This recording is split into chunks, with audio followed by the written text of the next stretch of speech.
that kind of puts you in the perfectionist category, because I don't think you're like a guy that wants to miss a beat. I think you're the guy that wants to, you know, you're seeking perfection. You don't want to be in a 1%. A 1%, you want to be the one of a kind, not 1%. You want to be one of you and 8 billion people around the world. Exactly. You want that kind of stuff. Like, let's just say MJ, Ronnie, you put certain people in that category, right? Brady. Yeah.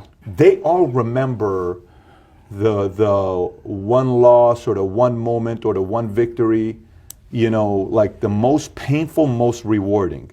Is yours most painful the loss to Jay and most rewarding the first to Flex, or would you say no, it's something else?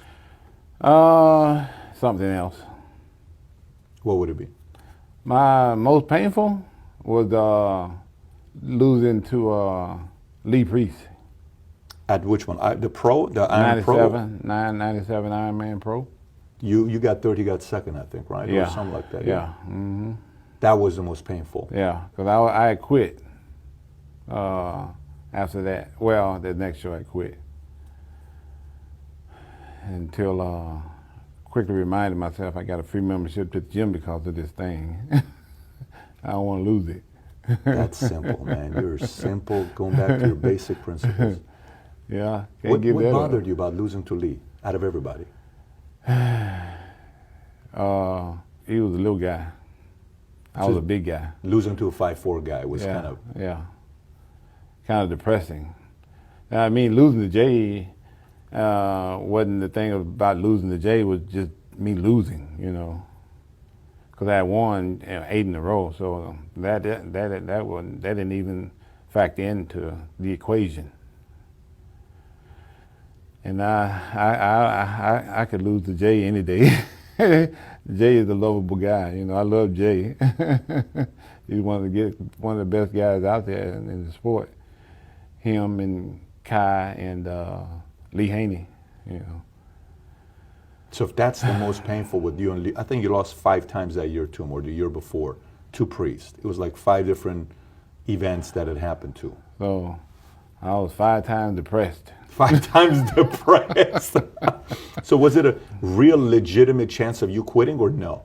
Was it legitimate, like? No, it was just frustrated. Yeah, frustration. Okay. Yeah. Because everybody, I quit for like a minute. Okay, got it. I told my girlfriend at the time I was quitting. She's like, boy, shut up. And I was back into it after that. Immediately. Got it. And then the most rewarding. What's the most rewarding? Oh, nothing will beat winning the first one. Okay. You know, that was so unexpected. So let me ask you, when you look at some of the stuff today, like when you look at some of the new guys that are competing, what do you think about when you see these guys? These are some of the new guys that are competing versus your era. I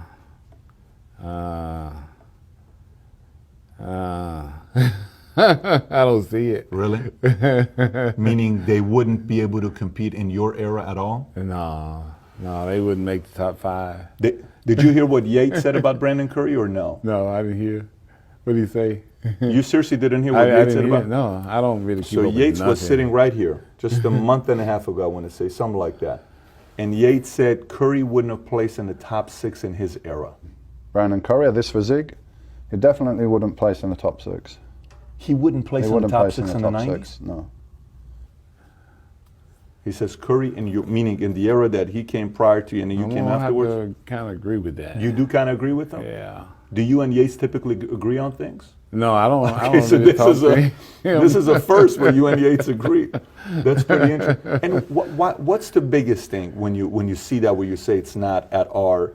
What is the biggest thing? Because you were late 90s. Conditioning is not the same. Look at those guys. I mean, nobody looks like they've been on a diet, like a real diet.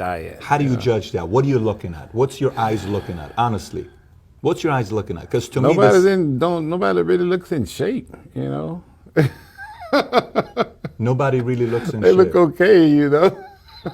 Wow. Okay. You think so? No, well, you got to realize I am not in the world to see it. But when you look at it from this perspective, you kind of look at these guys saying they look good. They look okay. but not to your level, huh? Yeah.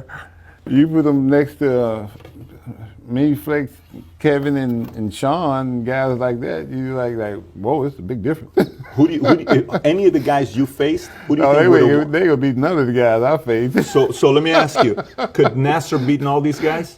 Easily. Ronnie, you're having too much fun with this one. They're not in the same class with him. Not in the same class Nasser's as way up here, they way down here. Sean Ray, same way. Some way is way up there. Look, Kevin, same way. Flex, same way. So Same Flex would have way. beaten these guys. Oh, they would have been like 10th and Flex. Oh, you're even going above that. Do you think it's because of the It's distractions they have it's an today? era. It's a different era. Do you think because they have more distractions today, or no? No. It's just not the level of discipline that you guys have. Yeah. It's a different era, you know. Everybody competes on a certain level. So they're looking at everybody else, they're like, well, they not that good, so I'm gonna be just I don't like have them. to bring it yeah, at I don't that have to level bring to- it I at got that it. level. So back when I was competing, everybody was like, whoa, man, you gotta be in shape, you gotta be in condition to compete against these guys.